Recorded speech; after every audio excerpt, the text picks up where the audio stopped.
that Kenya National Chambers of Commerce represent. On the investment climate and access to credit, we want to applaud the Hustler Fund that has been given to the SMEs, and 25% of Kenyans, so 25 million Kenyans have accessed this since November 2022. We also want to applaud, Your Excellency, the establishment of the Ministry of Micro, Small, Medium Enterprises and Cooperatives as a stand-alone ministry. Indeed, this is the home of Kenya National Chambers of Commerce and Industry. As these medium and small enterprises represent 98% of businesses, it only contributes to 40% of the GDP. So there is a problem of our structure of the economy, that the large businesses contribute 60%, and therefore in terms of growth, that is a big challenge, and this team that is here, Your Excellency, will partner your government to be able to bring more business into the big tier business. And I really want to appreciate the patron members who are here, the large banks, the large manufacturers who are here, who are supporting the SMEs across the country. In the agriculture sector, most of our members are in the export business. Your fertilizer subsidy program has stabilized the production cost, reduced the production cost, and has increased production. And this has enhanced the exports and become competitive of our Kenyan products. We want to applaud your government in the reforms in the tea sector, coffee sector, and specifically in the sugar sector, especially passing of the Sugar Act of 2024. And I do have board members from Western Kenya and Nyanza and Coast Province, which I think they are very happy about the Sugar Act of 2024. Kenya National Chambers of Commerce, Your Excellency, would really want to appreciate your support and your personal participation during the just recently concluded World Chambers Federation. We managed to bring over 65 chambers of commerce globally, over 250 international delegates, and another 250 regional delegates. Indeed, it was the first time on African soil that such a conference encompassing international chambers of commerce that is representing over 45 million companies and in 177 countries. Thank you very much for gracing that event, and it has put Kenya National Chamber in the map. As we come here today, we did a quick survey of our members across the country in the grassroots, Your Excellency. Yes, the macroeconomics are very promising. However, there are a few challenges.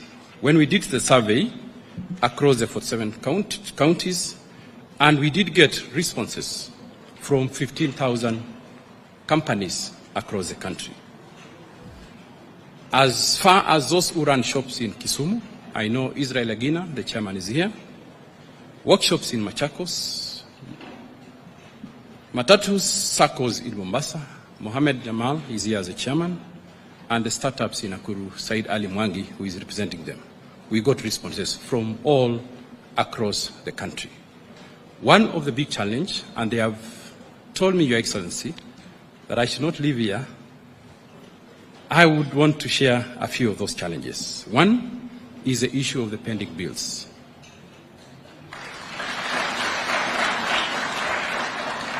We have an estimated 626 billion verified pending bills, both at the county and the national government. This cash flow crunch has forced many suppliers to downsize or shut down. We have a solution, Your Excellency. We have discussed with the banks who are our corporate members, and even this week we had a meeting with IFC, and if your government can be able to take that solution, we would really appreciate, Your Excellency.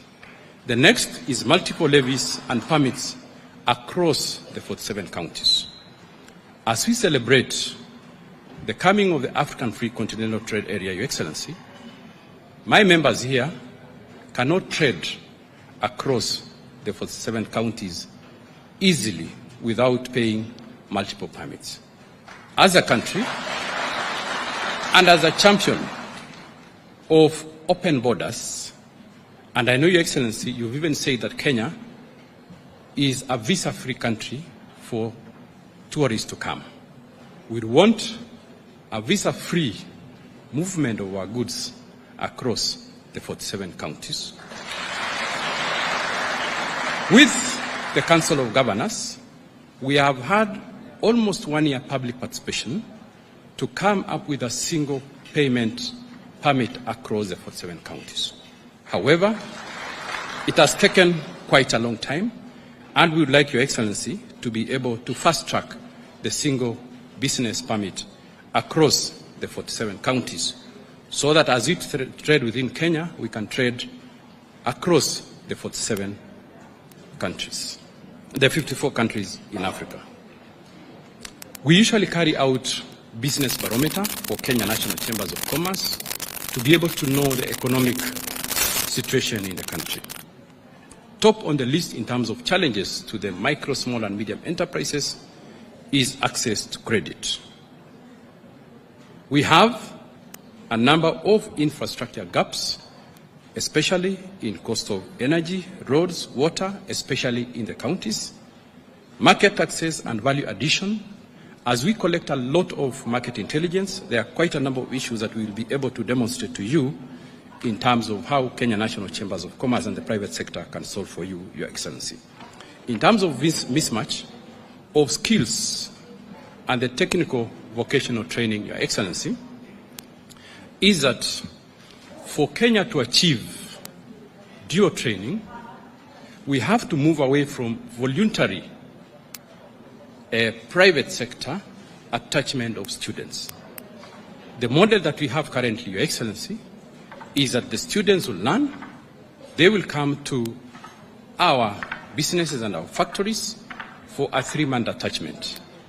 From moving around the world, we have seen, and I think we are suggesting a first kind of approach of incentives. I know your government is currently running an internship program and also is paying school fees for technical and vocational institutions. What we are proposing is tax benefits for businesses and industries that are attaching students not only when they finish their year of study, but part of that allocation you allocate to TVET, Your Excellency, is that you can allocate it in terms of tax benefit for the businesses and factories that attach students from year 1 to year 3 or until they finish their degree, Your Excellency. And that one will move away from voluntary dual training to incentive-based. And finally, when we learn from our German chambers of commerce, it is mandatory for businesses to be able to attach students for them to get their annual licenses. Our proposal to those challenges, Your Excellency, as I come to conclude, is that to fast-track the clearance of the pending bills of 626 billion. We know you floated an infrastructure bond of around 400 million USD. We are proposing that Kenya government can float a special corporate bond or even a pending bill bond. What will happen, Your Excellency? Immediately, you will get back 20% in terms of taxes. Secondly, the banks who are patron members who are here, the non-performing loans will go down. There is going to be a stimulus economy in the environment, and therefore will move away from the reduced liquidity that we have in Kenya right now. On tax regime review, I know currently there is a finance bill that has been approved by Cabinet that you chair.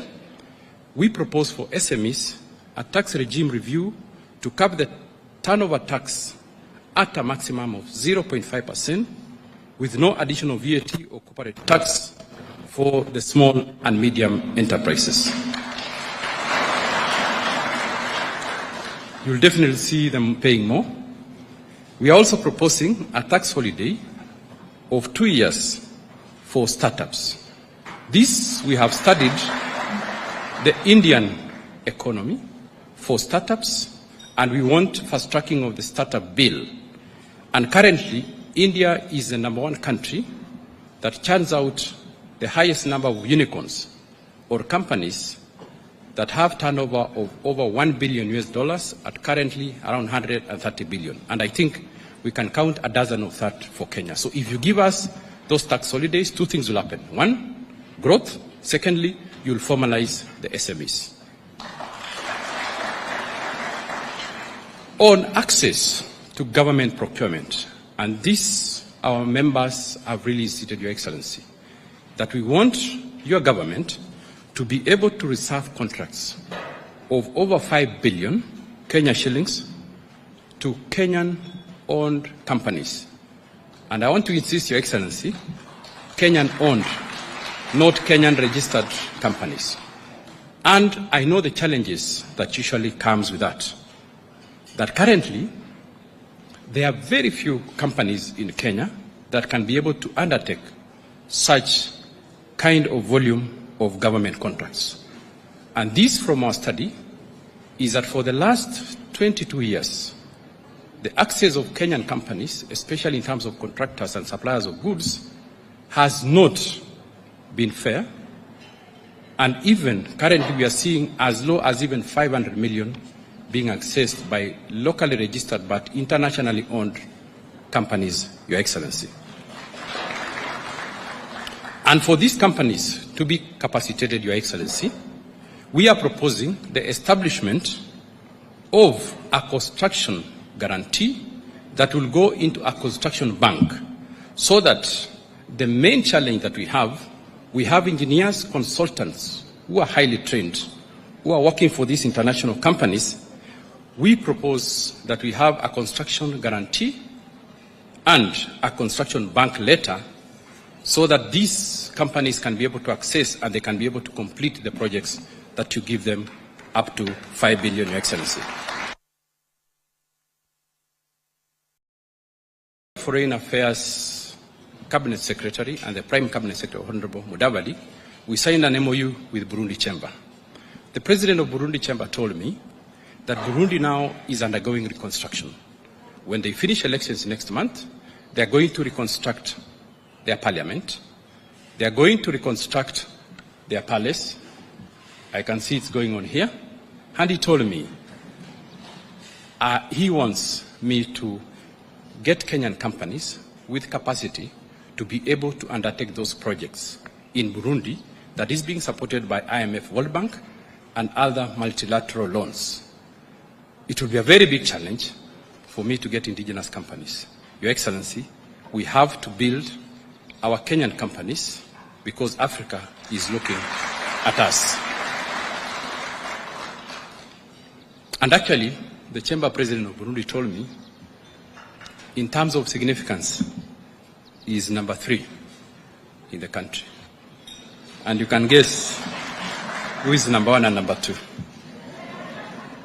And for us also to build the industries, because we have analyzed the environment, only 15% of the turnover of the manufacturing sector is owned by small and medium enterprises. 85% is owned by the large companies and majorly multinational companies. And this is for the last 60 years. We are proposing, Your Excellency, that as you proceed to develop infrastructure, the roads, water, kindly capitalize Kenya Industrial Estates, Kenya Development Industrial Corporation, Agricultural Finance Corporation. And I would want to invite you to a study that we've done in the world leading powerhouse in manufacturing. In 1989, there was a similar incident in China called Tiananmen Square. And we had it last year. When the population was told, and the private sector, we want you to develop the country, they didn't have capital. They started Agricultural Bank, they started Construction and Industrial Bank, they started development banks. to give credit to the private sector in that country. And when we study, majority of the companies that come from that country, Your Excellency, were formed between 1990 and 1991. And currently, they are global companies. We would want to invite you, as Kenya National Chambers of Commerce, to modernize these institutions so that we can be able to grow Kenyan companies that can be able to compete globally in terms of access to credit. And we have done, we shall be demonstrating shortly, as Kenya National Chambers of Commerce, we are currently issuing collateral-free, low-interest single-digit loan with support from MasterCard. We call it Jinwe program. And I'd like to appreciate my predecessor, Richard Ngatia. Thank you very much. It started during COVID time. He's mentored me. Recently, we have trained over 31,000 micro businesses. We have issued 26,000 with loans across the country of 400 million. I would like to give you two examples, Your Excellency. In Samburu, there's a lady called Doreen. She owns a company called Genco. She exports beef from goats. We gave her 14 million. She was able to redistribute the 14 million to 300 women to buy goats, fatten them for between 1 month to 3 months, Your Excellency. And over 1 year, she has managed to increase her turnover to 6 tons weekly, and in terms of money, 63%. I want you to think in terms of your agenda of increasing exports. The challenge was getting quality goat meat. She didn't have money to give to the women who are her suppliers. Her suppliers were given money in advance for 3 months to fatten the goats. She has increased her turnover by 63%. Currently, we are exporting 1 trillion. If we have a credit system to the exporters, we can be able to increase our 1 trillion exports to maybe 1.6 trillion and reduce the trade imbalance in terms of traders and goods. In manufacturing, we got a young lady from my city, and thank you for coronating Eldoret City as a city. She was working in one of the industries that closed. They manufacture plastics. She was trading in groundnuts. We gave her 7,000. 1 year, 3 months ago, she started making groundnut butter in a 1-bedroom house. She started selling. She came for another 20,000. She grew her capital. She bought a baking equipment still in her house and hired another extra room. I know KEBS will not approve, but she's currently baking bread made of peanut butter and wheat flour. And she has employed 2 other people. With this success, Your Excellency, we would like for you, Your Excellency, to allow KNCCI. We have formed a circle coming from that success, National Chambers of Commerce and Industry Circle, as an entity to access Hustler Fund and other funds, Your Excellency, of around 2 billion for onward lending to an organized group that you see here today, composed of over 60,000 companies and another 2 million as associated members through other business membership organizations in the grassroots. In terms of supporting exports, Your Excellency, we have established 2 international offices. One in China, which you witnessed the MOU that you signed. We signed ourselves in the month of November 2023. Since we opened that office, we have exported Kenyan goods worth 650 million Kenya shillings, composed of a young lady who would have never dreamt of accessing international market. She is currently exporting leather products, belts, and wallets.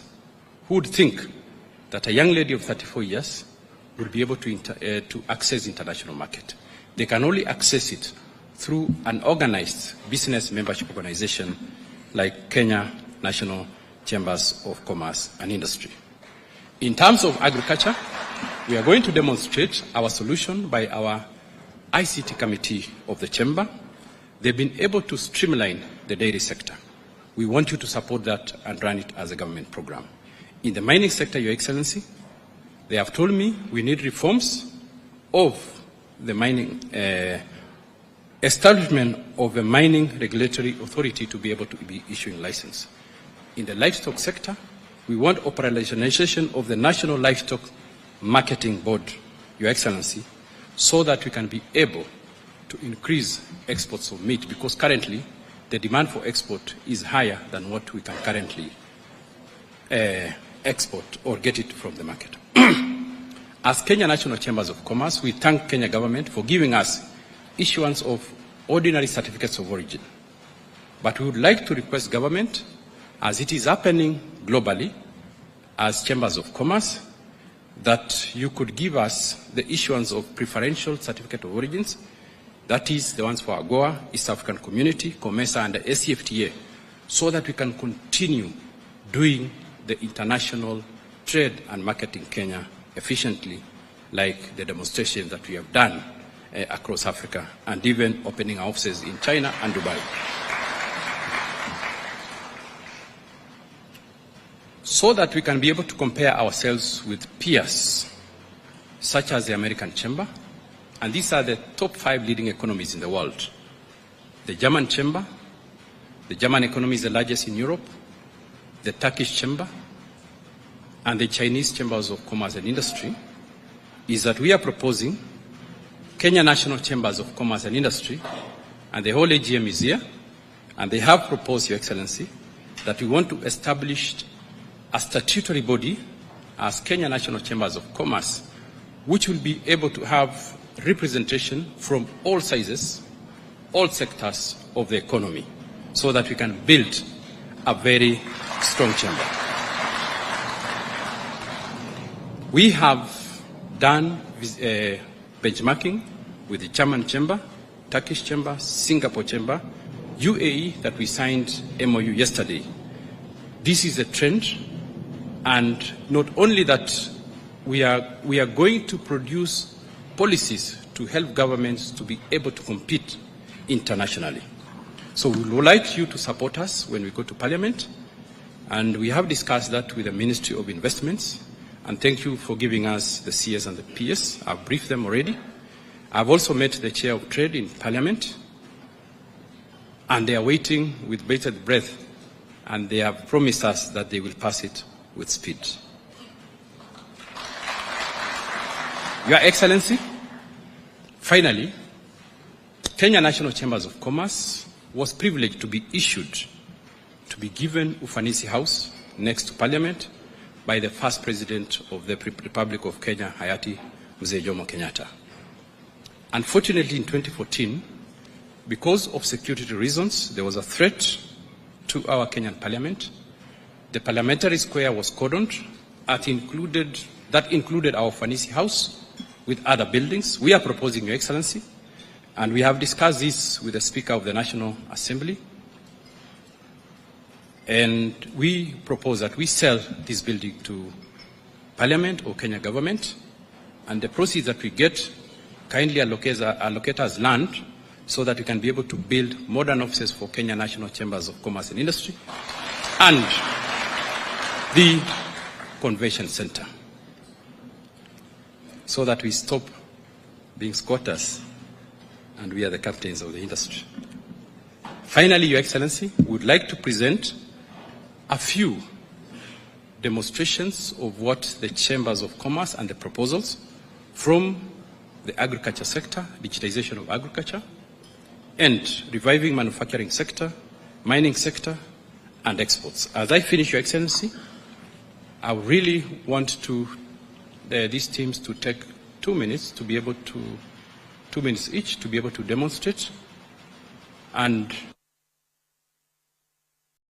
I would like our chamber vice president, who is a large exporter of coffee, tea, to be able to give us some insights on how we can be able to grow our exports.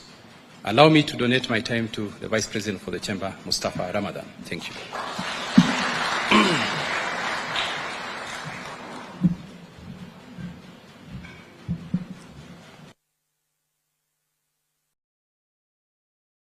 Excellency Dr.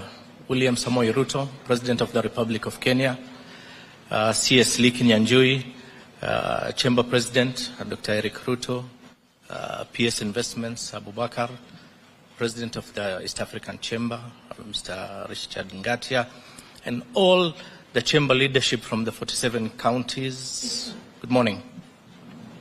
Your Excellency, let me start by thanking you for inviting the leadership to come and meet you today. In you, we have a strong partner, and in the Chamber of Commerce, you have a very strong partner to support you in your agenda. And I want to start by saying Kenya belongs to all of us, and as has been said before, ask not what your country can do for you, but what you can do for your country. And that is one of the agendas that actually brings us here today. I will be very brief regarding exports. I saw a proposal recently to zero rate packaging material for tea. This will go a long way in value addition. I mean, as we all know, VAT refunds take a lot of time, so this zero rating will go a long way in supporting businesses' value add. And I want, Your Excellency, as you have given us your hand with that proposal, I want to propose, since we have all the AGM here, and I will start with myself. We will meet you halfway. I want to propose a common user facility. Okay? Because we can, if we want to support our businesses and our small scale and SMEs to grow, we have to give them the support for them to reach the next level. We can either be comfortable and say, wacha wafanye biashara vile wanafanya, to continue selling tea in sacks, or we can help and support them build with the right infrastructure to value add tea. Not a lot of businesses, especially the small ones, can afford 70 million shillings to buy an EMA tea bag machine. So, as a Chamber of Commerce, and I will be donating the first tea bag machine to that common user facility.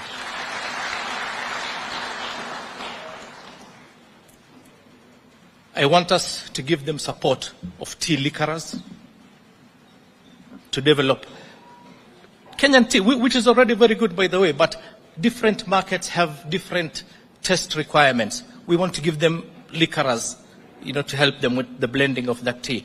We want to help them with packaging, be it labeling packaging, be it advise them on the latest trends in packaging.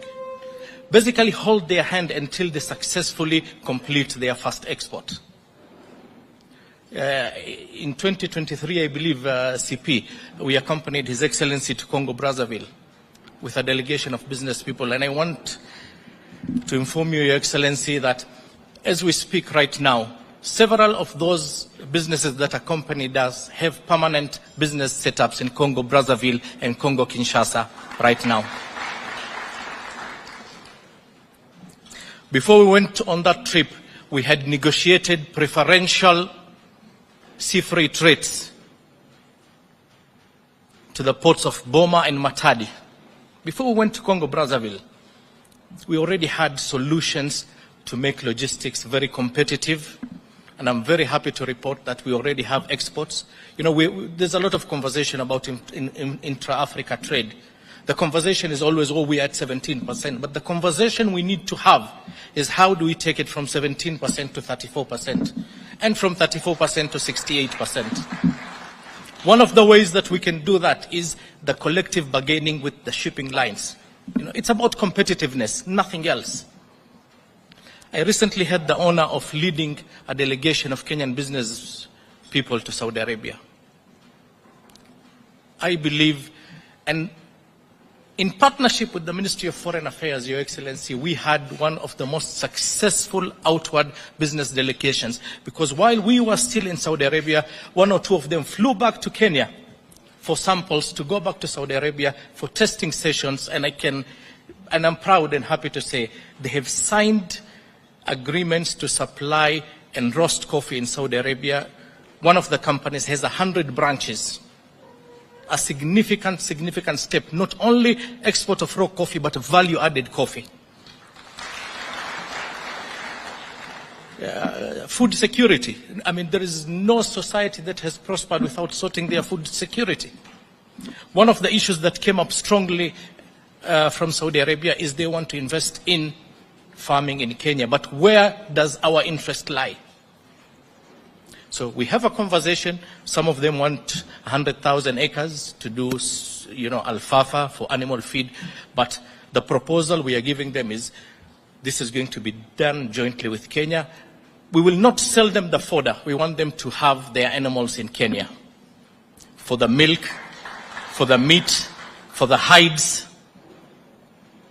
And it is in principle, they're in agreement. Very soon a delegation of those companies will be coming to Saudi Arabia. The first thing that they want to do, and this again is from their experience in Sudan, they invested a lot in Sudan and the war, and I told them Kenya is not Sudan, Kenya is a stable country. They are coming here with the variety of fodder that they want to grow, do model farms, and based on that, they can scale these businesses. Lastly, Your Excellency, SMEs, something that has been spoken about a lot but is yet to be fully understood. We did a mapping of 31,000 businesses, SMEs in Mombasa, to try and find out where they are, the size of the business, who owns the business, what sector they are in, what challenges they have per sector. And we came up with a report, and it was a very interesting report. Together with the government, we can formalize these businesses. We need to bring them to the formal fold. Some of them have very good ideas, very good businesses that can and should be scaled up. And we as chamber leaders, and some of them are here. Some of them not only leaders, but also business people who deserve to be helped to scale up their businesses. And that is one of the mandates, and we intend to do that. We have a plan for that, to scale up and digitize these businesses.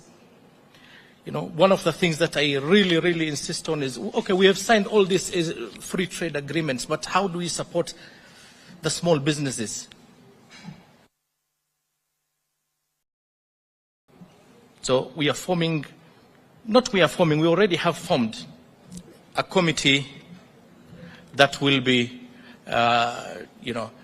helping these small businesses, making them aware of all the opportunities and helping them to comply with all the requirements until they are successful exporters to those markets. So again, Your Excellency, thank you very much. In you, we have a strong partner. And in the Chamber of Commerce, you have a strong partner. We are here to be part of the solution, not part of the problem. God bless you, and God bless everyone from the Chamber of Commerce. Thank you.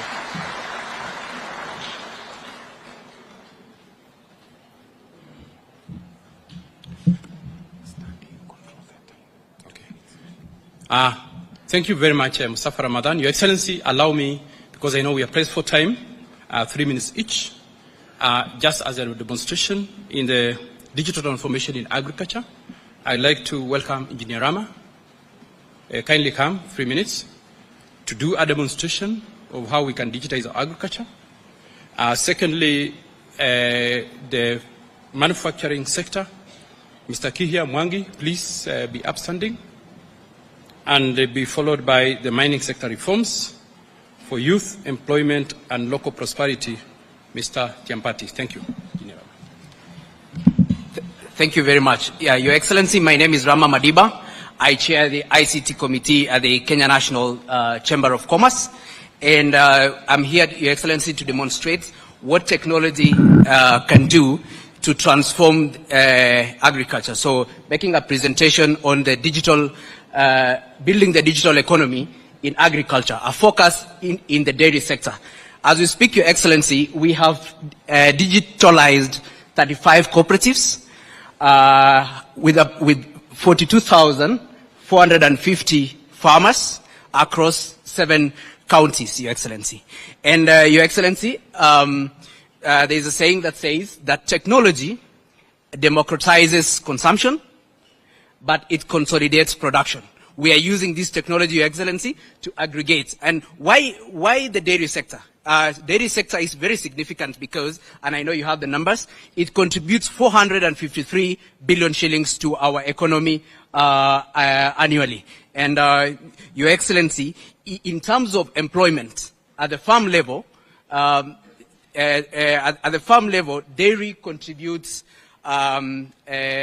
It employs, for every 1,000 liters of milk, it employs 23 farmers.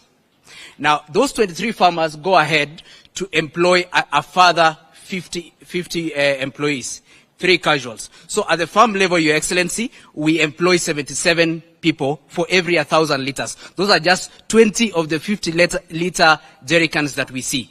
Your Excellency, if we process that 1,000 liters, we create another 13 jobs. But if it's sold in the informal market, we create an additional 18 jobs. Your Excellency, what are we saying? We are saying that if we use technology and we transform the dairy sector, every 1,000 liters is going to employ as much as 95 people. And Your Excellency, and those are the numbers. Your Excellency, I would like to show you a case of one of the cooperatives that has undergone digital transformation. And that cooperative is called Tuya Cooperative in Kapseret Sub-County. Your Excellency, before the intervention of technology and digital transformation, that the cooperative used to aggregate a total of 1,700 liters daily. But 8 months later, Your Excellency, we have moved that in that cooperative to 5,000. Why? Because farmers have more trust in the cooperative, and therefore they have brought more milk. Another reason, Your Excellency, is that because of the linkages between aggregation and the feed, Your Excellency, farmers have access to feed, and therefore they produce more. Your Excellency, as you can see, when we started at the baseline, what appears as April, the cooperative used to aggregate a total of 53,000 liters, which is worth 2.6 million.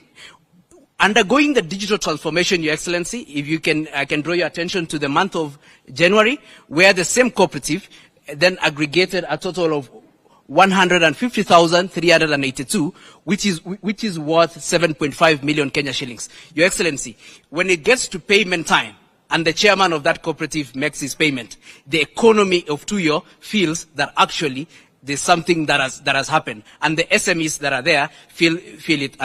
And Your Excellency, those are the in terms of daily production, from 1,799 to currently we are doing 4,000 because we are recovering from the dry spell. Next. Yeah, more importantly there, Your Excellency, is that when we touch feed, that is when we are really moving the needle in matters dairy production. So you see that the feed being purchased by farmers at that cooperative has grown from 141,000 a month to in February 505,000 in that month, meaning that this feed came in handy to mitigate the effects of the dry season, and all this is as a result of the digital transformation. You can see the numbers of the farmers, how it has grown from 385. But as trust grows and people feel that my milk is not being stolen by anyone, more farmers bring milk. And it's the aggregation, Your Excellency, that we are looking for. But, Your Excellency, once we have digitalized, the next thing is how do we aggregate services on top of the accurate and timely data? And then this is where now, Your Excellency, we became innovative, and we coined a project called Maziwa ni School Fees. Your Excellency, Maziwa ni School Fees, it's actually the fruits of digital transformation. And what happens, Your Excellency, is that if the school across the road, State House Girls, if a farmer has a child, what we would do is that we would prorate the cost of school fees into a daily contribution.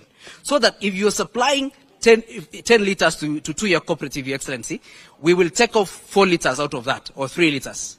If it's 3 liters times 50 shillings, Your Excellency, that's 150 shillings every day. 150 times 30 days, that is 4,500. Your Excellency, in 10 months, you have actually paid that school fees. And it speaks, Your Excellency, to what you keep telling Kenyans about the savings culture. Because what you produce 10, but we take 3 to save into the future of your children. Your Excellency, and this is a reality. The people you can see there, that is the chairman of that particular cooperative who is issuing checks of children to the school principals. And as you can see, the principal of CMAT High School there is receiving a check from the chairman of the cooperative. And I think he's being very smart, because he would have otherwise sent the child home or wait for a promise of a lump sum payment from a farmer that might not come. Your Excellency, I don't think it can get more bottom than it already is, as you can see from the schools there. Your Excellency, what are we asking? We're asking that we know that your Department of Livestock is currently procuring 230 coolers. We would like to partner, we are requesting to partner with you, Your Excellency, in terms of taking the success story of Tuyo across to make 230 centers of excellence across the 25 counties. Your Excellency, we have proven ourselves, and we are requesting that you can partner and work closely with us, because we have the right experience in deploying technology, and which is really very farmer-centric. And Your Excellency, what are the impact numbers for that? We have calculated the 230 coolers have an installed capacity of 475,000 liters. Going back to the presentation earlier, that every 1,000 liters will employ around 90 people. Your Excellency, we are going to create 42,750 jobs across 25 counties. Your Excellency, if we do this, we are going to impact. We are going to drive productivity, value addition, export growth, job creation, and inclusive growth. But as I wind up, Your Excellency, we are not just saying dairy. We are saying we want to use dairy as a pillar, because there's a lot of interrelationship between dairy and other value chains. So if we work with you to do the 230, then, Your Excellency, we are able to move the needle. And together, Your Excellency, if we build synergies between the Chamber of Commerce and the colleagues here, we know that we are going to impact 2 million dairy households. We are going to impact 12 million Kenyans across the 25 dairy producing counties. Thank you. Your Excellency, as you can see up there, that is a photo of the launch of the Maziwa ni School Fees program that was done in Uasin Gishu, and we were privileged, Your Excellency, to have your minister, Dr. Oparanya, to launch the Maziwa ni School Fees program. But one interesting thing, Your Excellency, is that when we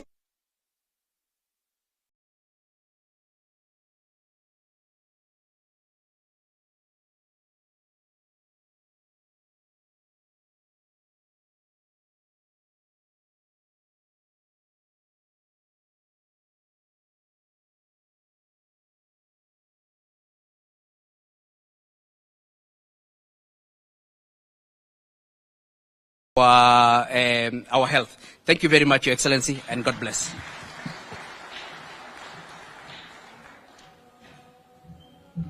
Next, Your Excellency, we'll have one more presentation on mining, and I'll request that we keep it as brief as possible. One more presentation on mining. If you can kindly approach quickly as we get ready to also now invite Waziri to come and make his remarks. Tumpigie makofi akija tafadhali. Karibu.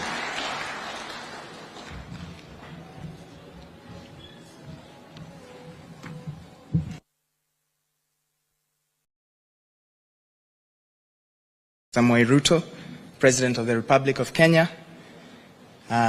distinguished guests, members of the Cabinet, Chamber President, Chamber Vice President, all protocols observed. Good afternoon. Now, my name is Joshua Tiampati, and I might be the youngest person in this room. And so I stand here with confidence as the Vice Chairman of the Mining Committee at the Kenya National Chamber of Commerce and Industry. Your Excellency, every presidency is remembered for something, a road built, schools launched. But what if your presidency would be remembered for lighting something deeper? Something buried beneath our feet, but alive with untapped power. Today we speak of the mining industry, but not as it has been spoken about in the past. We speak about it as a national opportunity hidden in plain sight. A vehicle for youth and a legacy not built from above, but from the bottom up. So before we ask for anything, we must commend you, Your Excellency, on what your government has done. In 2023, October, your government took swift action to lift the moratorium that has suspended all mining activity across the country since 2019. This decision has opened doors and has rekindled hope. Kenya is ready for responsible mining investment. And of course, even the cadastre system that issues licensing has been a method that we have used to streamline licensing in the country. Your Excellency, we give you your flowers. Now, Your Excellency, I want you to picture this. A young man, 26 years old, in Ikolomani, wakes up at 4:30 a.m., descends into a narrow pit, only with a pickaxe, no helmet, no license, but with hope. He does this every day, trying to feed his family. He's not a criminal, he's not a rebel, he's one of the million.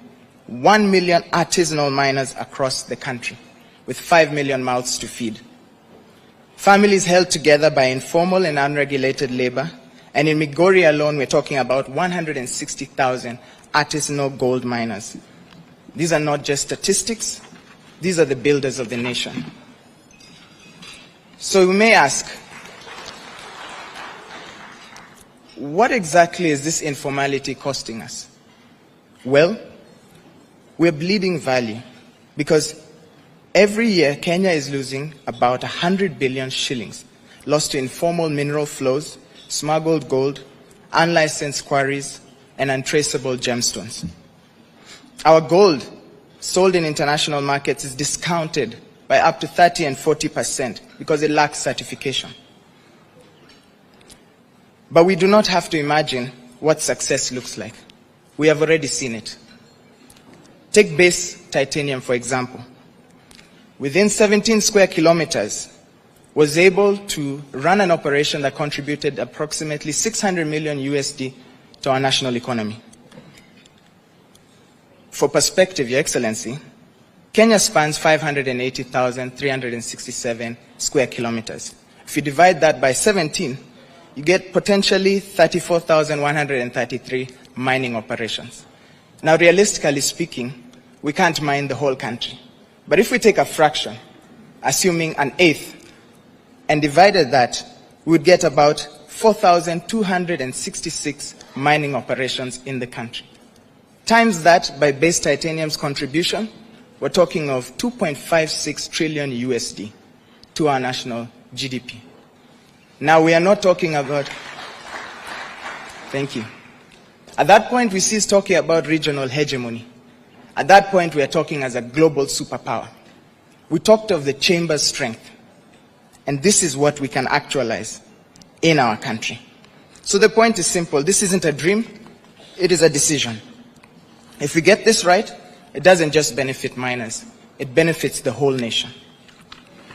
Your Excellency, youth are at the core of this move. Imagine 1.5 million youth, not unemployed, not idle, but working in geosciences, logistics, technology, and traceable trade. This fund, the Junior Mining Fund, is not merely a fund. It is a future. And Your Excellency, as the youth, we are ready, and all we need is the opening of the door. Now I cannot go, thank you. Now I cannot go without mentioning KNCCI's role and impact. As you can see, our chamber president very joyfully there pictured. The Chamber has been driving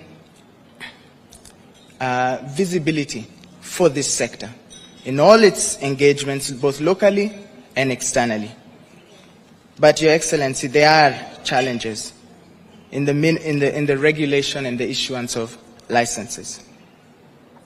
So, Your Excellency, we are here to propose something. One is to fast-track the Mining Amendment Bill that establishes the Mineral Rights Regulatory Authority. God willing, next week, Your Excellency, Thursday, we will be here to sign that bill to law. I believe that is possible. Secondly, Your Excellency, to activate the artisanal mining communities across our countries, to better formalize, to champion the formalization of our ASM, to digitize the registry, and to roll out the fund. The bigger picture. Mining isn't just about the pit, Your Excellency. It feeds the roads, it feeds the homes, it feeds factories, Your Excellency, it feeds fintech, and even our drive for industrialization, it feeds it. And this is how we industrialize Kenya, by starting where the rock meets the earth. That's our way of saying where the rubber meets the road. In terms of aligning with the Vision 2030 and the bottom-up economic transformation agenda, you've placed youth, productivity, and exports at the heart of your agenda. ASM formalization is not a deviation. It is a delivery mechanism, which is envisioned within the Vision 2030 and the beta. Our asks, Your Excellency, we are not here to complain. We are here with a plan. We're here to seek partnership, to co-develop the strategy of implementing these asks, to support the rollout of the Junior Mining Fund, and of course to endorse the Chamber's coordination of our plan for the mining sector. To close, Your Excellency, long after this hall empties and this presentation is archived, one truth will remain.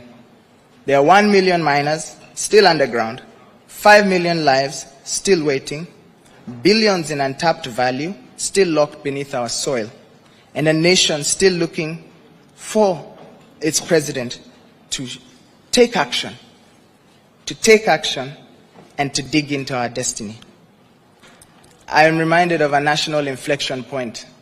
The great leader of Singapore, Lee Kuan Yew, remembered as one of the most visionary leaders in the 20th century, transformed the nation of Singapore.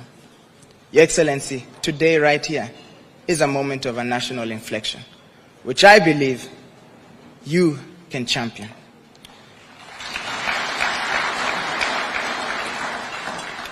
So we also appreciate the Chamber and your the Presidency for bringing youth to the table. We do not take it for granted. KNCCI is ready, and so is the country. God bless you, Mr. President, and God bless Kenya. Asante sana. Thank you. Another round of applause for him. What a clarity he has given in regards to the potential that we have. Your Excellency, with your permission now, allow me to invite the Cabinet Secretary for Investment, Trade and Industry, Honorable Lee Kinyanjui, to make his remarks and in turn invite His Excellency. Why don't we put our hands together as we welcome Waziri. Welcome. Thank you very much. Your Excellency, the President of the Republic of Kenya and Commander-in-Chief, Dr. William Samoei Ruto, the President of the National Chamber of Commerce, Dr. Ruto also, my peers and all invited guests, allow me to take this opportunity to thank the President for making time to hear the business people. One of the biggest challenges we have had in the past is sometimes the private sector saying that things are being done while their voice is not heard. Now you are here, your issues have been heard. Most of them we have already discussed them in our office through your chamber president, and I'm happy the president is here to work on them. But even as we say all this, Your Excellency, allow me to also acknowledge the support some of the members of the chamber have made to this country. Just 2 weeks ago, I was in Lamu. We had gone to witness the commissioning of a new textile factory that will serve over 15,000 farmers in Lamu. And I can see the director of Thika Clothing Mills. I want to say a big thank you for bringing that support to the community. The ginaries, Your Excellency, in the past were very few. The farmers from Lamu would have to bring their cotton all the way to Kitui. Now we have taken the ginary right to Lamu. And we hope through this we'll be able to feed into your textile agenda. I don't want to say much. Allow me to just tell the business people that at the time when history is made, people are not conscious of it. They become conscious of it much later. In the history of industry in Kenya, some of the things that we have talked of for the last 30, 40 years are now gaining roots. Be it in the KIPES, in the EPZs that we are making across the country, and the allocation of funds to operationalize all these, we see a huge change. And we believe that in the coming days, we'll be able to see the results that have come. We believe in partnerships, unlocking challenges, and working with all the stakeholders across the industry. Your Excellency, I don't want to go beyond there. I know you have all the answers to these issues. And with that, allow me to request all members to be upstanding as we invite the President to give his address. Thank you.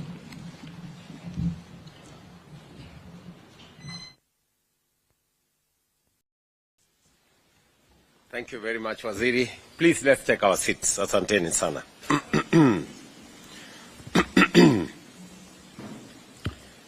Chamber President and Vice President, members of our Chamber of Commerce from all the 47 countries, good afternoon.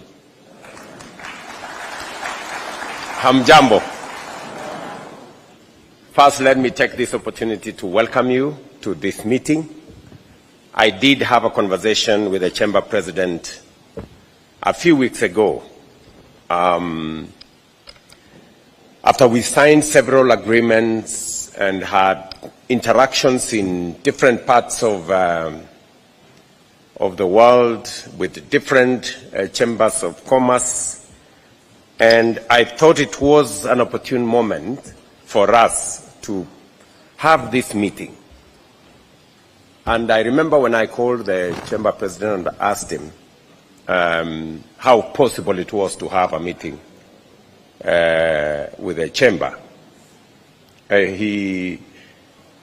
We had different suggestions and different configurations, whether we should make this a joint meeting between the chamber and CAPTCHA, or whether we should have a smaller meeting, or whether we should have a bigger meeting.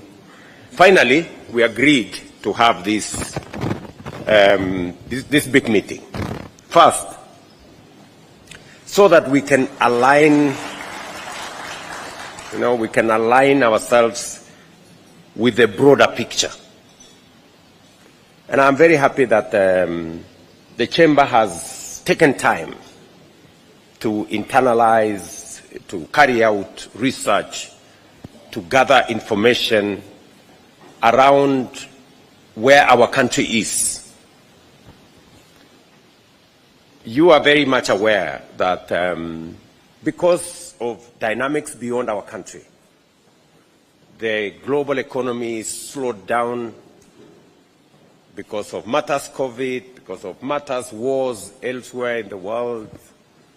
And as a result, we became victims of different global dynamics. High interest rates, difficult situations on prices of commodities going up. And as a result, not just did our economy slow down, but our economy was affected in very significant ways. And when I came into office, my first assignment became to stabilize the economy. That became my first assignment. And I had to make very difficult decisions that many people were not very happy with me. But I didn't have a choice. I had to make some difficult decisions of slowing down on borrowing, making sure that we control government expenditure. I remember the first meeting I had in that building there was how we are going to cut down the budget by 300 billion shillings. And even our development partners did not see how we are going to achieve that. But it was the decision that had to be made by somebody. And unfortunately, it happened to be me at that point. And so I had to make that decision. And so we have managed over the last 3 years to tame the effects, negative effects against our economy. And we have made some decisions. We've had to cut down on subsidies. We had UNGA subsidies, we had fuel subsidies, we had different kinds of outlay of public resources. We've had even to slow down on some of our development programs, including some of our stalled roads, just to contain our economy and to make sure that we contain inflation and we manage the negative effects on our economy. Because of the difficult decisions we've made, today we can comfortably say our economy is standing on a fairly sound footing. You have said yourselves, you've seen yourselves the statistics, you know. Our inflation has come down from 9.6% in 2022 to now an average of 3.5%. That significantly helps our macro and even the people who do business with us to understand that we can make the right choices. We have also, contained the slide on the dollar from a high of 165, 167. Now it has stabilized for the last 8 months at around between 128, 129 shillings to the dollar. We have also enhanced our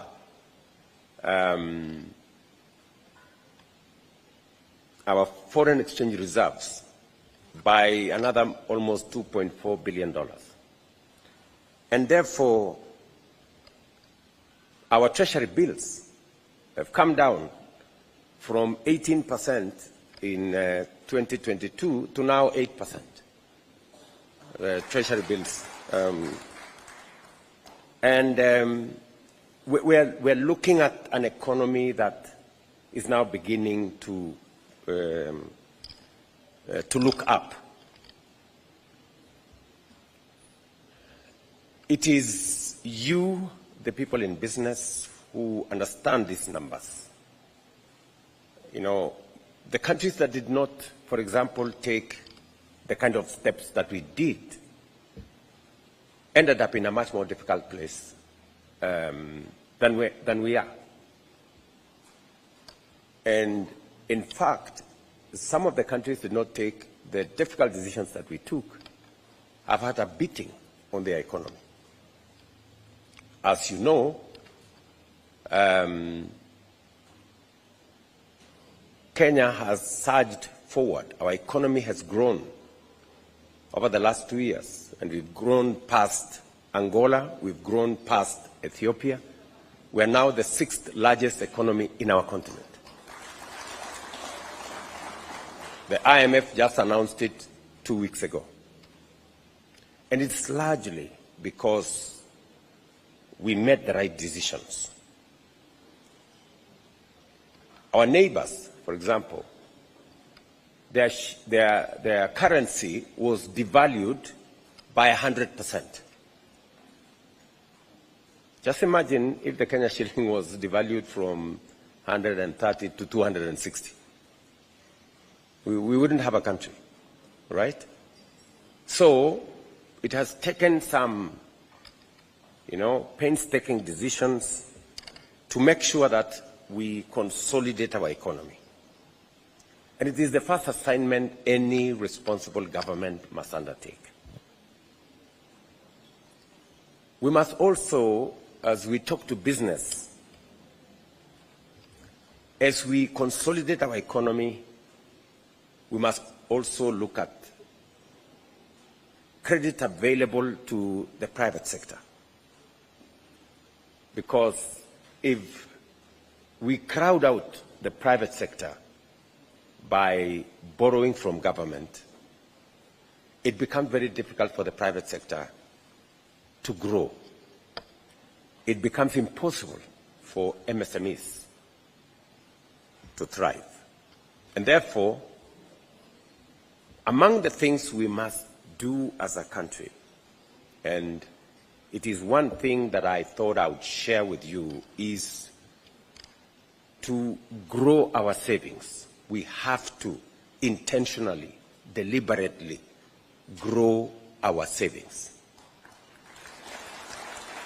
Investment, I am told by economists, is a function of savings. If you haven't saved, you cannot invest. It's just as simple as that.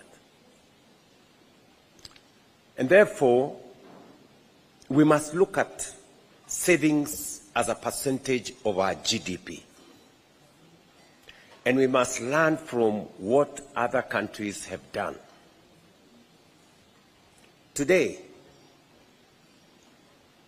savings as a percentage of GDP in Kenya is about between 10 and 12%, depending on which formula you use. If we compare ourselves to other countries, let me use, for example, China, it is 55%. Savings as a percentage of GDP in China is 55% of their GDP. It means citizens understand the importance of saving. And saving comes in different ways.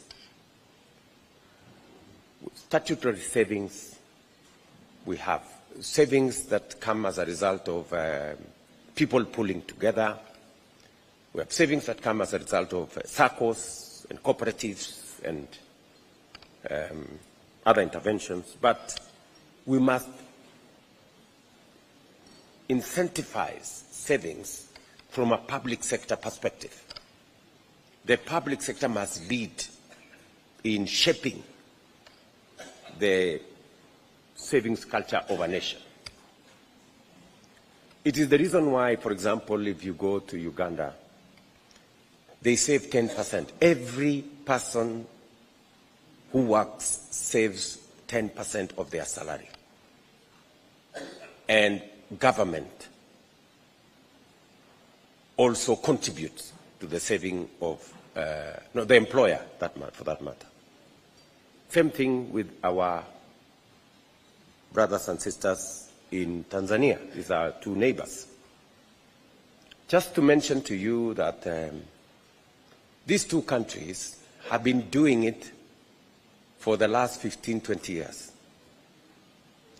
In Kenya, we haven't quite, we've had a problem. And that is why up to 2023,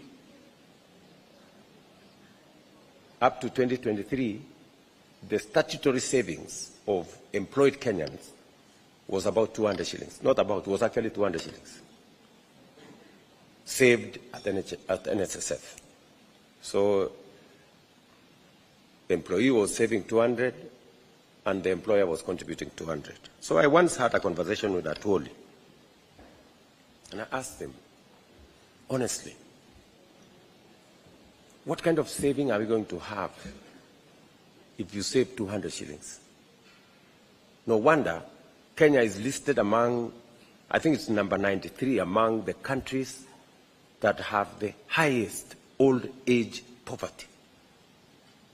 After somebody works for 40 years, 50 years, their total saving is 100,000. So you give somebody 100,000 at age 60.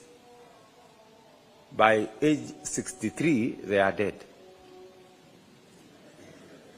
because 100,000 cannot keep anybody anywhere. That's what it is. And so we made the decision in 2014 that we are going to change our savings culture.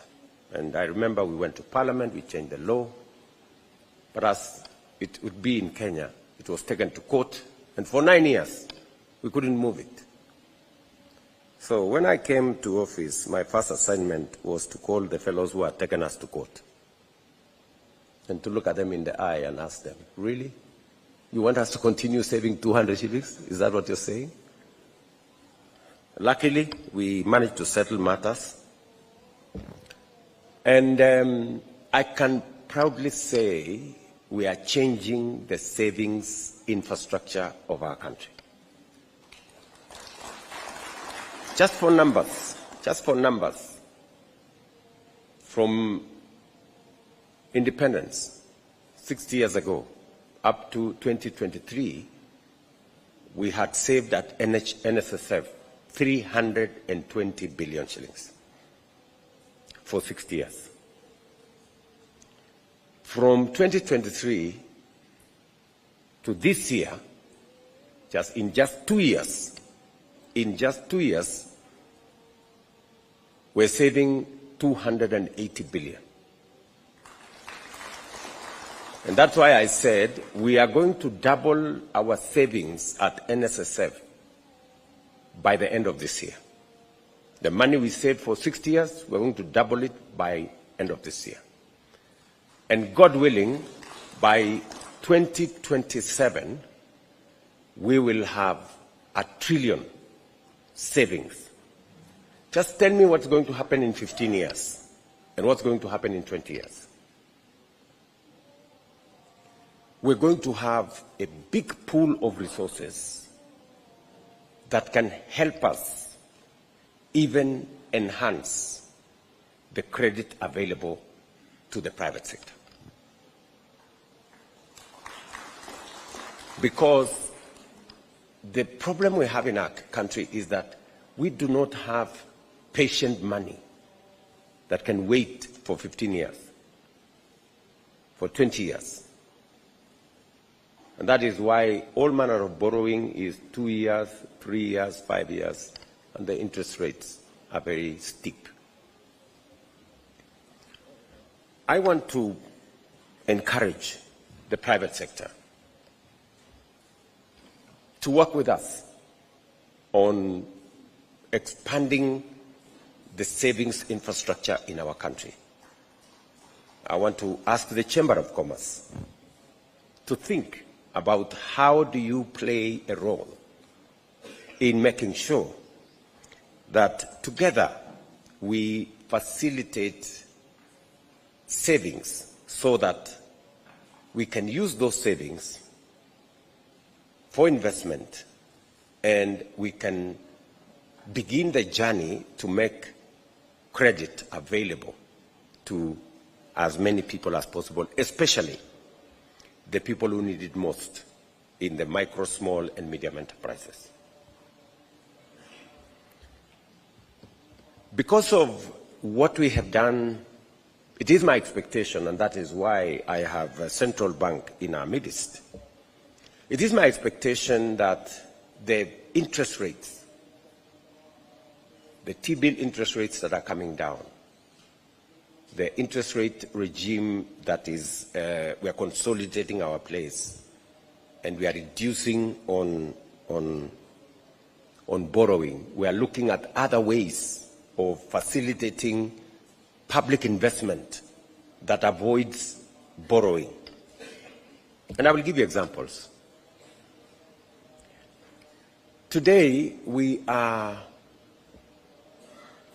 contracts of close to 300 billion Kenya shillings in our housing program, in our markets, and in our hostel infrastructure.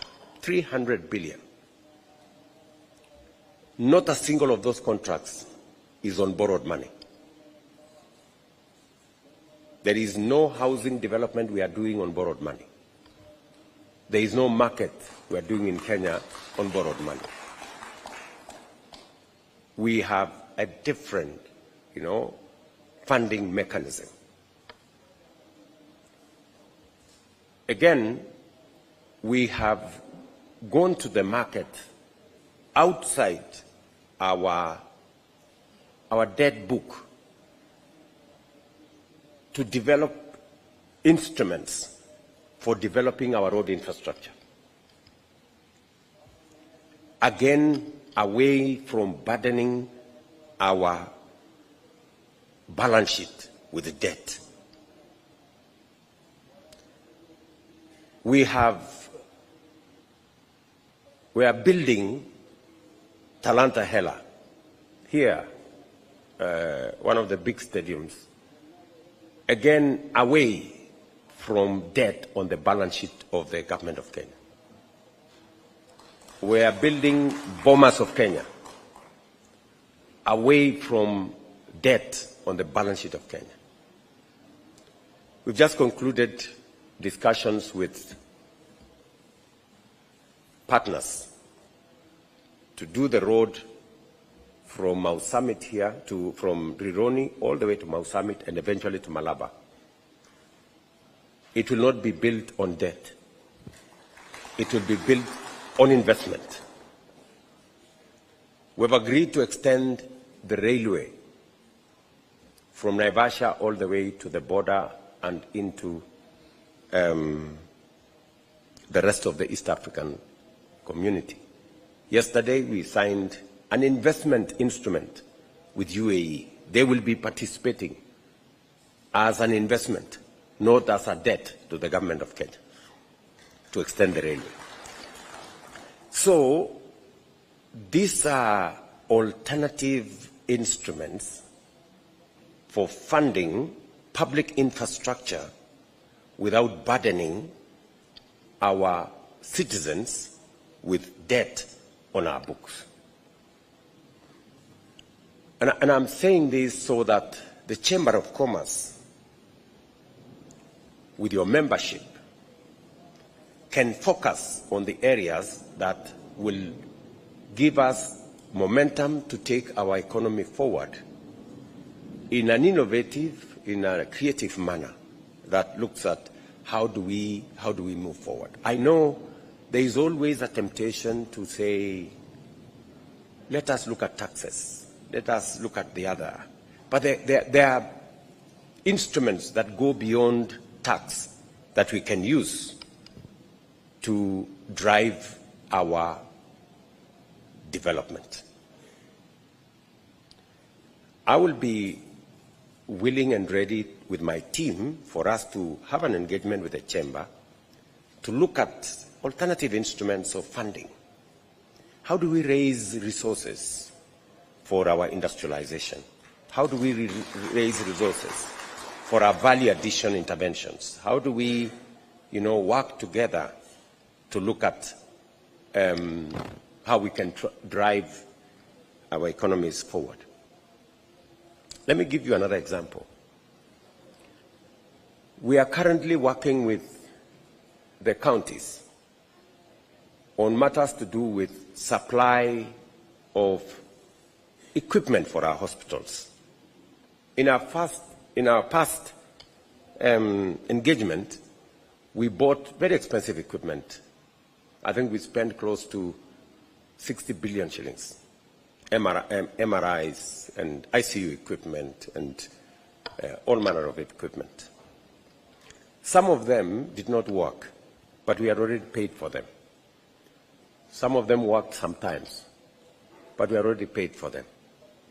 Some of them, thankfully, 80% or thereabout worked. But this time round, we have decided to be innovative. So we sat down with the manufacturers of this equipment, and we have told them, please come and place your equipment in our hospital. We will pay as we use the equipment. For every service, you charge us, we pay you. If the equipment is down, we wait. When it is up, you charge us, we pay you. And The manufacturers have agreed. We have started the deployment of equipment in our hospitals. Again, I'm trying to push the point that there are many ways that we can creatively deliver on public service without necessarily burdening ourselves with what eventually undermines our economy. I am going to ask at some point our two friends from Central Bank to tell us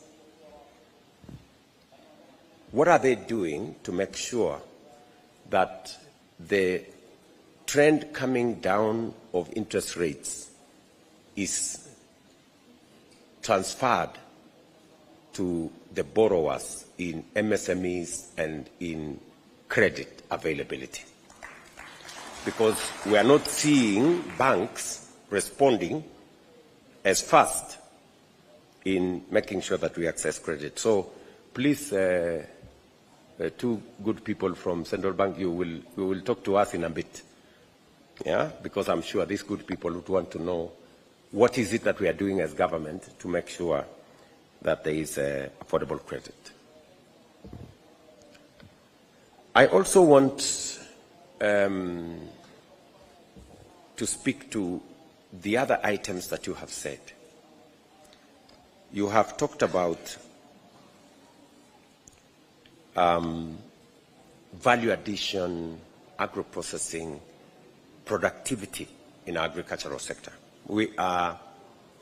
Agriculture plays a very central role in our economy.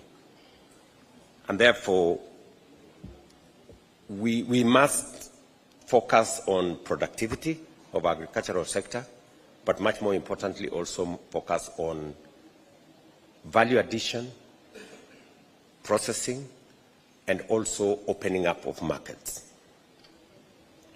As you are aware, we have different market infrastructure that have been said here by the Chamber President and all the other people who have talked. We have the ACFTA, we have the East African Community, we have COMESA, we have signed an agreement, the first ever as a country with the European Union, the Economic Partnership Agreement with the European Union. We've just concluded an agreement with UAE, the Comprehensive Economic Partnership Agreement that now is undergoing ratification in Parliament. We have an ongoing conversation between Kenya and the United States, where we have a fairly balanced trade regime between our two countries. I've just come from China, and one of the agreements that we signed in China was an agreement on economic partnership between Kenya and China, and now we are negotiating a bilateral trade agreement. We have asked our friends from China that because we buy goods from their country of approximately 600 billion Kenya shillings, and they buy goods from Kenya of only 300 million Kenya shillings, that trade imbalance is serious. And therefore, we have negotiated with them. There will be negotiations in the next 3-4 months that will focus on us having greater access to the Chinese market for our tea, for our coffee, for our macadamia, for our avocados, for all the other products that we produce in Kenya. I expect the Chamber to be part of that conversation. The discussions have begun, and the minister here was with me in China. So, Waziri, let us bring the Chamber on board, because we have a big market in China. And I listened to the Vice President of the Chamber. We have a very big market in China for our tea, for our coffee, and many of the agricultural products that we produce. But the private sector in Kenya needs to step up. You need, gentlemen, ladies and gentlemen, you need to step up. I was in Fujian, and I met a very big importer of tea. And I had a conversation with him. He imports tea from Sri Lanka. He tried to import tea from Kenya, and it was impossible because our business people could not agree. They were pulling in different directions, and in between there were brokers. You know? So I have asked that major tea importer to come to Kenya next week. And I want the people in that sector to have a meeting with Waziri, because we can export as much tea as we want, especially after we negotiate for the reduction on the tariffs to China that is going on at the moment. The common user facilities that have been talked about by the Chamber Vice President are an important piece of infrastructure. But the private sector in Kenya, the business people in Kenya, you need to step up so that we can align you and the opportunities that exist with your colleagues in the other economies. We can only do so much as government, but the private sector must step up and suffer and take up the opportunities.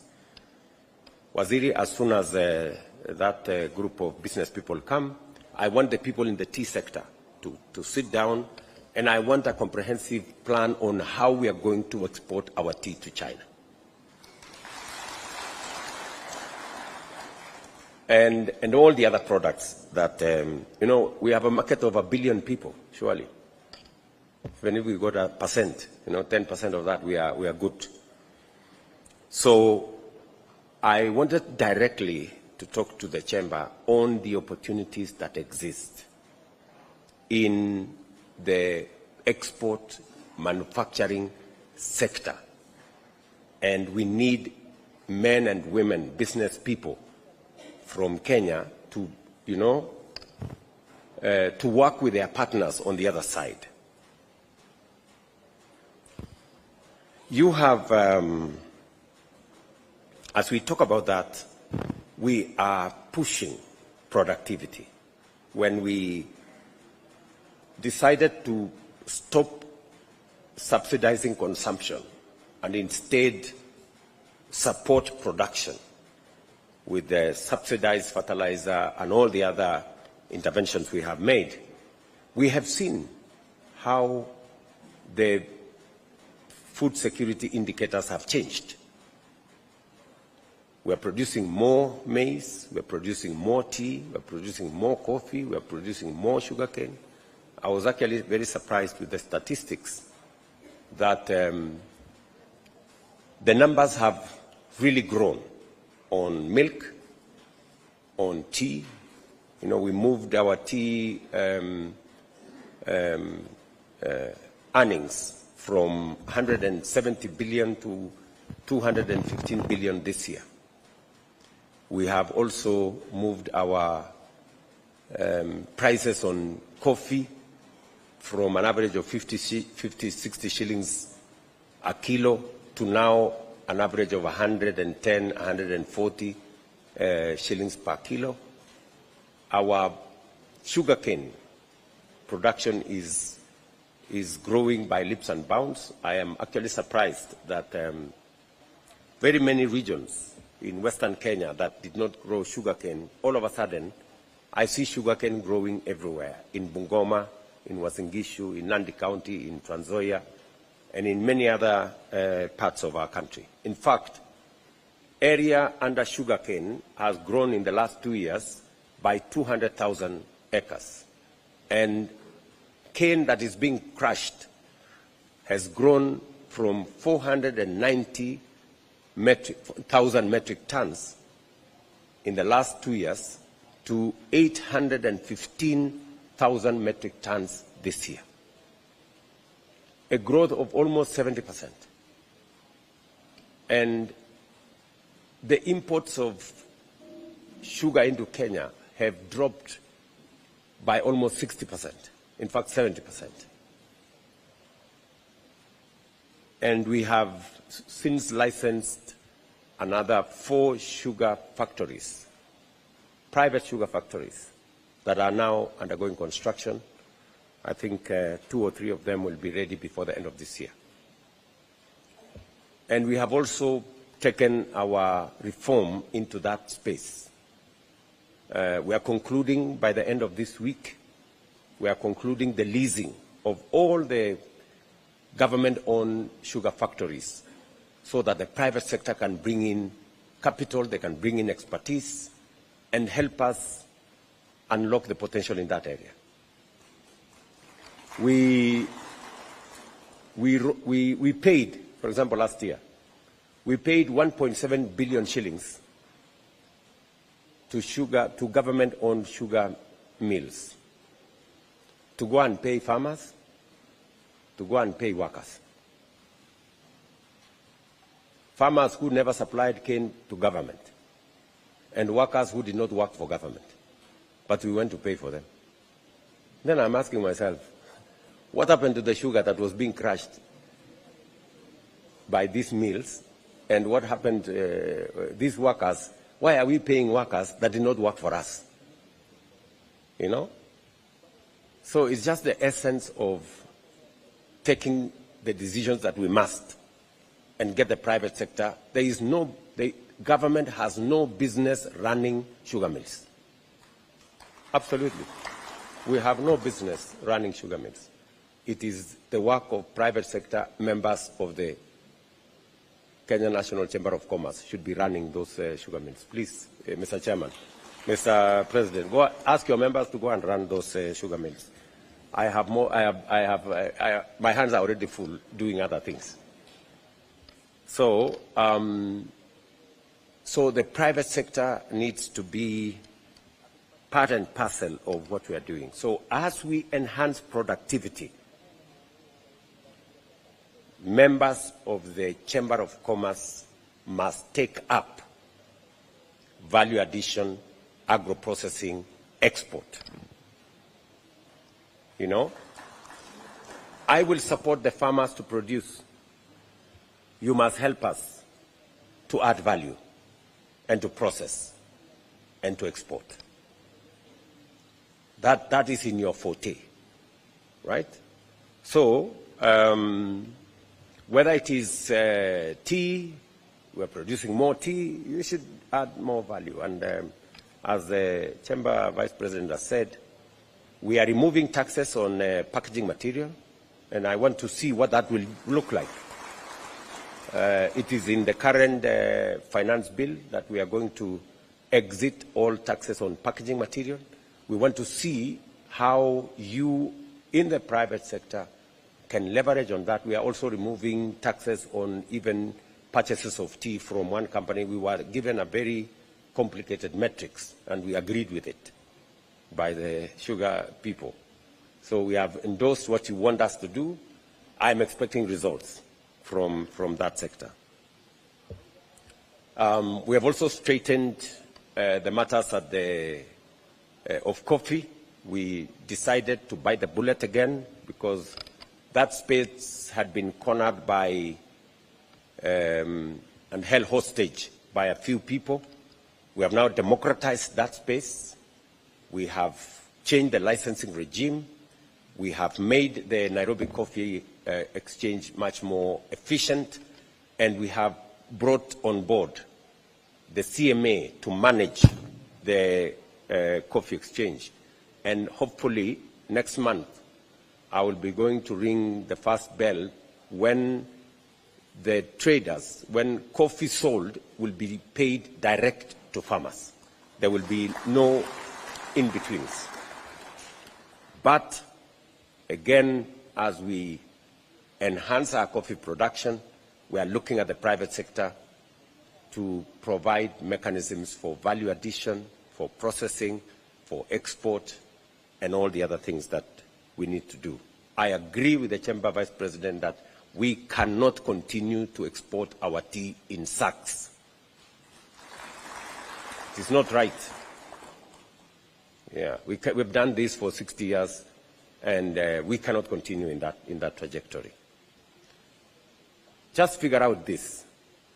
Sri Lanka produces half the tea we produce, but they make twice the money we make. That's what it is.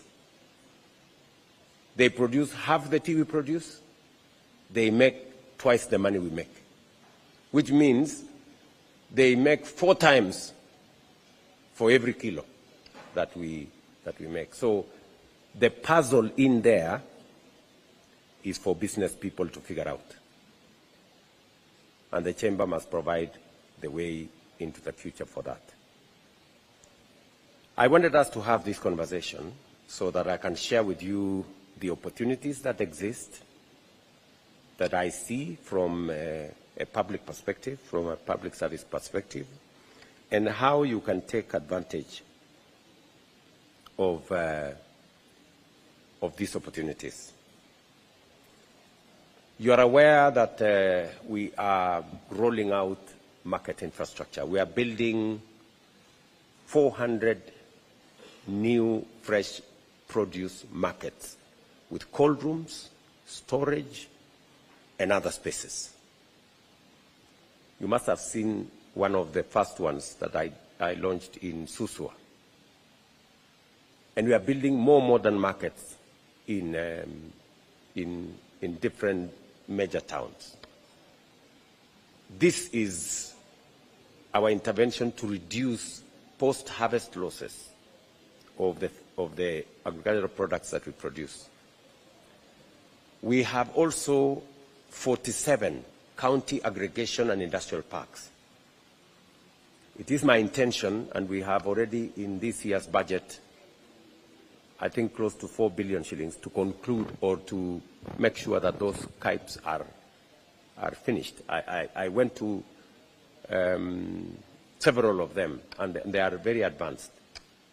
Those county aggregation and industrial parks are spaces for micro and small enterprises to come into that space and provide the mechanisms for processing and value addition. And again, we will be looking at a partnership between the private sector and the government on common user facilities in those county aggregation and industrial parks.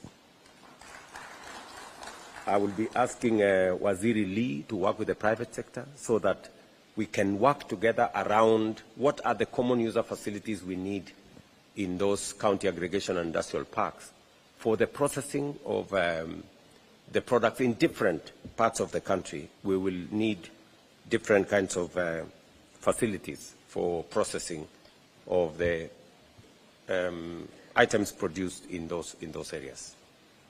You're also aware that we are constructing another 6 special economic zones. We have a big program with Afri-Exim to do Dongokundu and Naivasha. We have already invested close to 1 billion shillings in each of the 6 6 special economic zones in Sagana, in Thika, in Nakuru, in Eldoret, in Busia. And we are looking at opportunities for the private sector again, in a space where there are tax incentives and many other incentives, to see how we can promote exports of products from Kenya. Again, I am looking at the Chamber to serve these opportunities, to look at these opportunities, to work with Abubakar here and his colleague Juma Mukwana from industry on where you can play a role in unlocking the potential in these facilities. I was at Ewasonyiro, and we have huge opportunity in leather. Ewasonyiro is a government facility, but I think a partnership with the private sector would unlock a bigger potential over Ewasonyiro. And I'm sure the ministry responsible will be looking for private sector players. We have put in place a good facility with good equipment, but the private sector would make better use of those facilities. We have the infrastructure in Kenanie, which we are in the process of concluding. And I don't know why the Chamber of Commerce has not seen the opportunity in leather. There is very big opportunity in leather, and we are prepared to work with you to unlock the potential that exists in our leather industry. We happen to have the third largest herd of livestock in Africa. It means we have the essential raw material. We have the leather, the most primary raw material you need. We have the hides, we have the skins, and therefore we have a very big competitive advantage. We should be able to unlock that opportunity.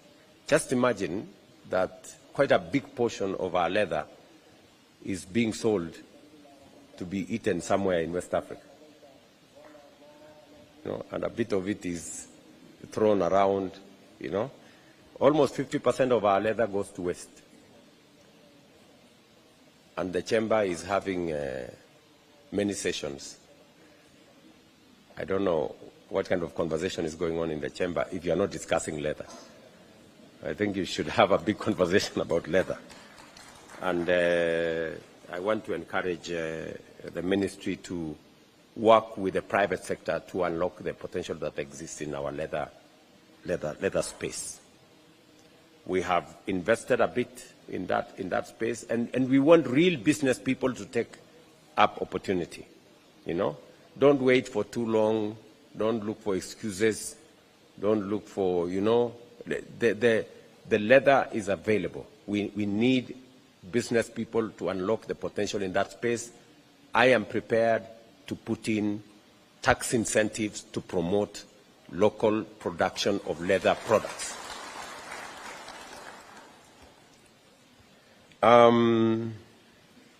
Finally,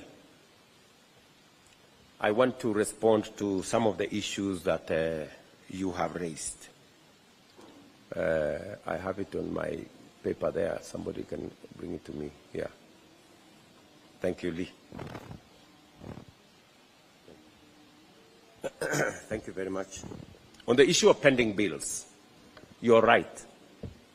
Pending bills is crippling many businesses, especially MSMEs. We have been wrestling with this matter. We've taken it through the process.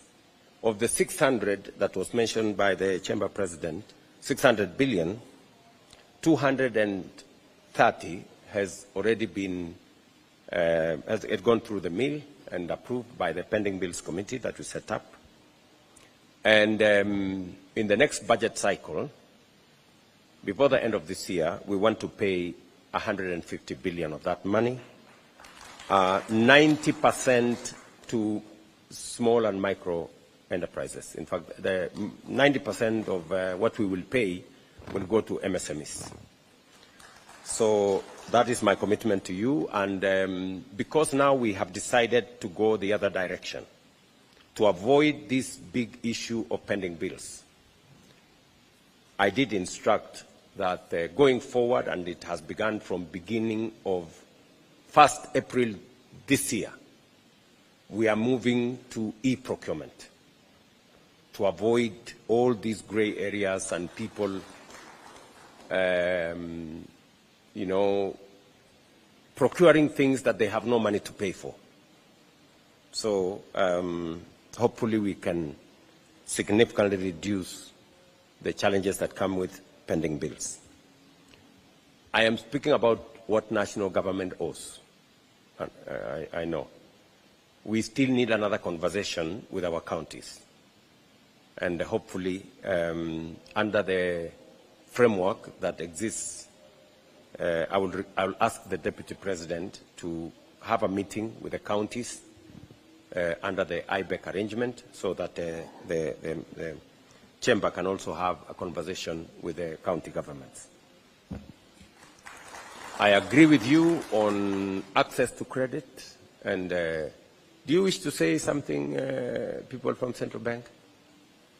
Give them a microphone.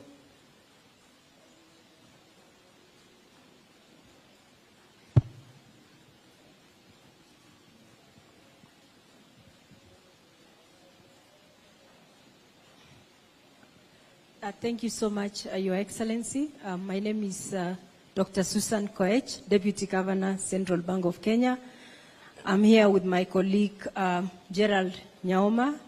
We are representing the governor, who is currently in a meeting in Mombasa with the governors from the other East African partner states. So he sends his apologies. Your Excellency, and especially on the issues of credit, I think I should be able to just give a short background of what we've been able to do at the Central Bank of Kenya. First is from the time and through the leadership of Governor Kamau Thuke, we came into the Central Bank when we had really a lot of issues, especially on the currency.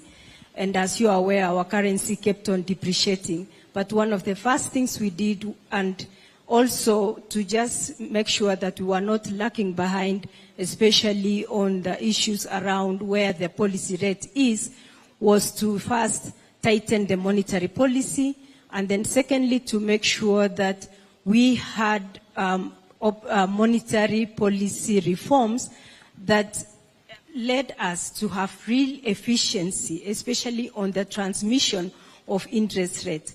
As of today, the overnight interest rate actually tracks the policy rate, and so there is no even difference between the overnight rate and the policy rate. And that is what has actually led us to be able to then look back, and when the interest rate now started coming down in line with global policies, we then realized that as we were cutting the policy rates, because our policy rates up to August 2024 was at 13.5. But cumulatively to date, we've cut 350 basis points. So the policy rate now is at 10%. But we realized that the banks were not bringing down the rates as it is. And also, even when the Treasury bills rates were coming down, to the extent His Excellency the President has said today, it is at single-digit levels. So we then instituted target inspection. Our teams then went to the specific banks so that we can be able to understand how they are applying or implementing the risk-based lending model. And out of the target inspections, we then came to the conclusion that the risk-based lending model in its current design is not able to enable the banks to bring down the rates as they should. And also because we realized that most of the banks were applying the model in a way that then it brought in a lot of discrepancies, because the central bank was approving base lending rate for every bank differently. And we now thought through, and with consultation with the KBA, we came to the conclusion that we need a common base lending rate. And I'm sure, and because we received a number of views from most of your members through our consultative paper, which we had issued, and it closed last week, we wanted now the members of the public just to be able to review our consultative paper and tell us what are their views on what needs to be done, especially on, number one, the base lending rate, and then secondly, how do we make sure we have a base lending rate, and then the additional items which we describe it as K, which primarily will be one, the cost of funds for the banks. Secondly, return on shareholder value. And then thirdly, it will be on other costs, like now employers or staff costs for the purpose of their staff. So we have gotten the feedback, and we are working on those views that we have received, and we are going to work closely with KBA to make sure that we come up with a risk-based lending model that's going to serve Kenyans, not just now, but into the future. So we are seeing that there will be a lot of reforms around that to make sure that then we have affordable credit, and not just only affordable credit, but also available credit. Thank you, Your Excellency. Okay. Thank you very much. Not very many people understand numbers, so I hope you understood what she said. So our expectation, Deputy Governor, sorry, our expectation from these members who represent micro, small, and medium enterprises is that we will have a regime, an interest rate regime that reflects the global and also the overall view, because many of the small and micro enterprises are treated differently by banks. A bank will give a big borrower a lower interest rate by huge margins. And there is this risk thing that keeps, quantifying it becomes very difficult. So I hope in the engagement you currently have with the private sector, we should be able to get to a place where we can have a proper answer for these good people. And you have suggested that you need regular consultative meetings with government. And I am proposing that we do this every 4 months. So at our next meeting in 4 months, hopefully you will have tidied up and we will have a proper response with numbers and figures and experience to these good people. Is that okay? Do you support that we do every 4 months? I think it's a good moment. Maybe not with the big team. I think the big team was necessary today. But I think we need a much more intense engagement with a smaller team, maybe the chamber, a representative team, so that we can do that. And the minister can engage the bigger team, and then we can consolidate a smaller team that can engage with us to see how we can do things better. Market access, I have told you what we are doing about market access. We are, with all the infrastructure rolled out for you guys, you need to look at the opportunities that exist in COMESA, opportunities that exist in ACFTA, and the opportunities that exist in the EAC, all the other agreements that we have signed with bilateral countries. But also, I think you are also saying that there must be ring-fenced government contracts of a certain amount. I think the proposal was that you want government contracts of up to maybe 5 billion to be ring-fenced for local companies, not, and I think locally owned. They say not, not locally registered companies, local owned companies.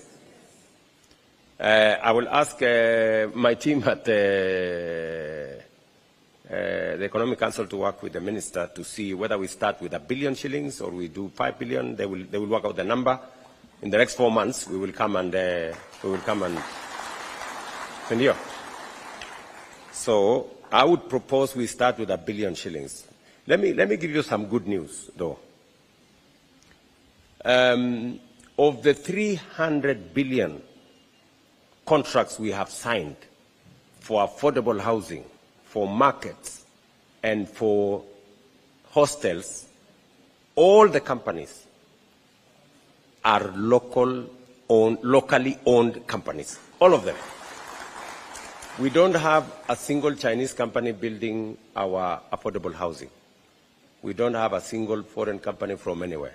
I am actually amazed at what Kenyan companies can do. You know, the fact that Kenyan companies have actually undertaken the affordable housing program in totality, Kenyan-owned companies, you know, and they are building all our markets, and they are building all our hostels. I am very impressed that Kenyan companies have that capacity. And as I have told you, we have signed contracts of close to 300 and a bit billion Kenyan shillings in that framework. So when you say locally owned companies, I can confirm that they exist and they can do that business. I am not sure about 5 billion. That's what I'm not sure about. Maybe we can start with 1 billion shillings, then we can grow as we do that. You have discussed, you have said something about internship and how you think we can promote internship using incentives for companies. I agree with you 100%. 100%. So there is already a policy that we passed as cabinet on matters internship, and therefore it is going to go to Parliament, and then subsequently we will have an internship law.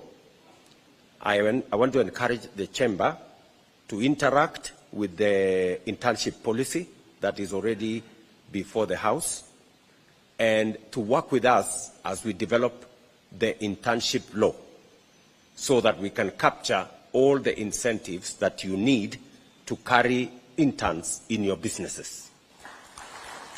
I think having interns in your businesses is good for everybody. It's good for your business. It's also good for the graduates. It gives them experience, and we can share in the burden of the internship. You know, we can net off. If you have interns and you pay them so much money to work for you as interns, we can allow you to deduct all that from your taxes. And I think that is something we can work out. So my encouragement is that the Chamber should take up a